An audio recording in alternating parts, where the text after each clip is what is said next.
সবাইকে স্বাগত। আমরা এর আগের দিন জেনেছি ভারতের কৃষির বৈশিষ্ট্য। আজকে আমরা জানবো ভারতের কৃষির শ্রেণীবিভাগ। দেখো, ভারতের কৃষির শ্রেণীবিভাগকে বিভিন্নভাবে বিভিন্ন ভূগোলবিদ ভাগ করেছেন বা ইকোনমিক্স ভাগ করেছেন। তো আমি এখানে ইম্পর্টেন্ট জিনিসগুলো আলোচনা করব যেগুলো পরীক্ষায় আসে। দেখো, ব্যবহার অনুযায়ী ভারতের কৃষি ফসলের শ্রেণীবিভাগ। ব্যবহার অনুযায়ী ভারতের কৃষি ফসলকে প্রধানত খাদ্য ফসল এটা ভাগ করা যায়, তন্তু ফসল হিসাবে ভাগ করা যায়, বাগিচা ফসল হিসাবে ভাগ করা যায়।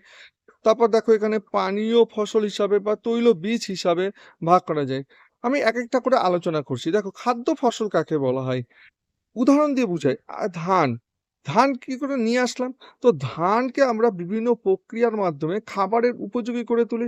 ধান কে সিদ্ধ করলাম, সিদ্ধ করার পর চাল হলো। এটা একটা প্রক্রিয়াকরণ। তো এই প্রক্রিয়াকরণের মাধ্যমে যখন কোনো দানা শস্যকে খাদ্যের উপযোগী করে তুলবো, তখন সেটাকে কিন্তু খাদ্য ফসল বলা হয়। যেমন ধান, গম, ভুট্টা, ডাল প্রভৃতি। তারপর দেখো তন্তু ফসল। তন্তু ফসল মানে হচ্ছে পাট, কার্পাস প্রভৃতি।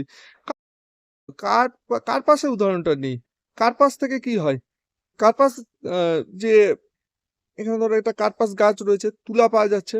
তো তুলা থেকে কি হয়? সুতা তৈরি হয়। একটা প্রক্রিয়াকরণের মাধ্যমে সুতা তৈরি করা হয়। সুতা থেকে কি করা হচ্ছে? আমাদের জামা কাপড় তৈরি হচ্ছে। তখন সেটাকে কি বলা হয়? তন্তু ফসল বলা হয়। তারপর চলে যাচ্ছি বাগিচা ফসল। ইম্পর্টেন্ট। বাগিচা ফসল অনেক সময় এসে থাকে। দেখো, বাগিচা ফসল মানে হচ্ছে বাণিজ্যিক উদ্দেশ্যে যে ফসল চাষ করা হয় তাকে বাগিচা ফসল বলা হয়। যেমন চা, কফি, রবার, আনারস, আপেল, কমলালেবু, আঙ্গুর, জাফরান, এই সমস্ত ফসলগুলো হচ্ছে বাগিচা ফসল।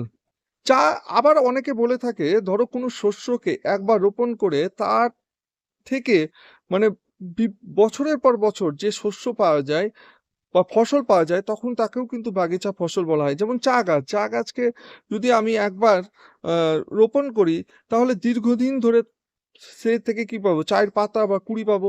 তাহলে সেটাও কিন্তু বাগিচা ফসল কিন্তু। তারপর দেখো পানীয় ফসল, চা, কফি পানীয় ফসল, তৈলবীজ, বাদাম, নারকেল, তিল, সর্ষে হচ্ছে তৈলবীজ। এরপর চলে যাচ্ছি আমি ঋতু অনুযায়ী, সবথেকে ইম্পর্টেন্ট, ঋতু অনুযায়ী ফসলকে কয় ভাগে ভাগ করা যায়। পরের পেজে চলে যাচ্ছি।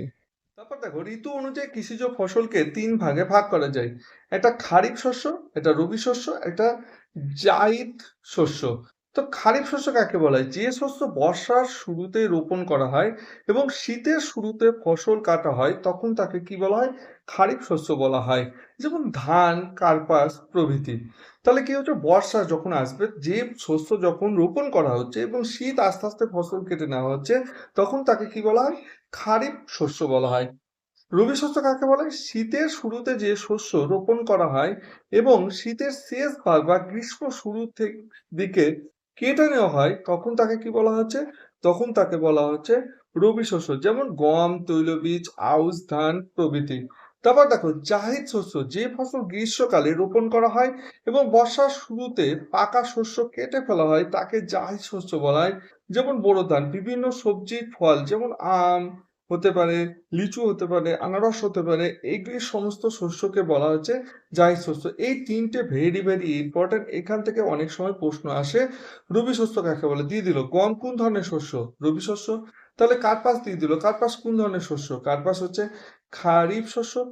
তারপর তোমাকে দিয়ে দিল বিভিন্ন ধরনের সবজি বা ফল কোন ধরনের শস্য? জায়িদ শস্য।